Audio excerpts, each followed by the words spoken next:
The books of 1st and 2nd Chronicles. While they're two separate books in our Bibles, that division is not original. Due to scroll length, the book was divided in two, but it was written as one book with one coherent storyline. In the traditional Jewish ordering of the Bible, Chronicles is actually the last book, because it summarizes all of the Jewish scriptures. The first word in the book is Adam, the first character at the beginning of the story, and then the last paragraph announces the return of Israel from exile.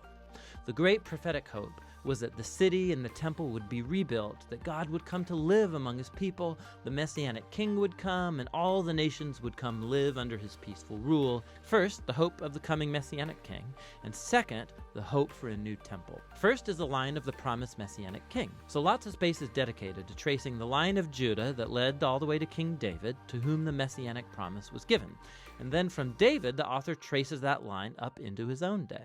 The other family line that receives lots of attention here is that of the priesthood, the descendants of Aaron, who of course served in the temple.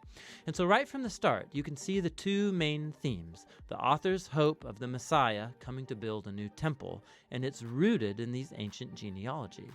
So there's a large block of chapters where David makes preparations for the temple. He arranges resources and builders and Levites and choirs. And not only that, the author also portrays David as a Moses-like figure. God gives David plans for building the temple, just as he gave plans to Moses for building the tabernacle. He highlights the kings that were obedient to God, and he adds new stories about how their obedience led to success and God's blessing.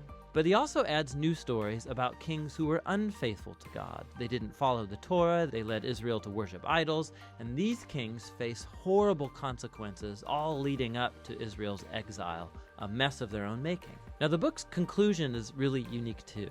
At the very end of the book, the king of the Persians, his name's Cyrus, and he tells the Israelites that they can go back home, return from exile, rebuild the city and the temple. And he says, last line of the book, "Whoever there is among you, of all his people, may the Lord his God be with him, and let him go up."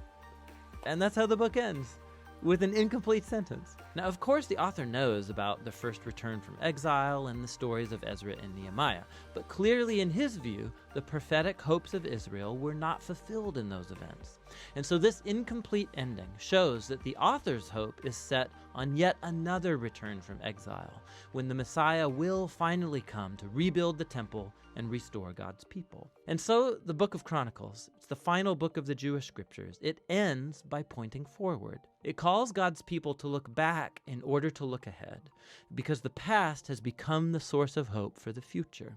So Chronicles concludes the Old Testament as a story in search of an ending, and that's what this book is all about.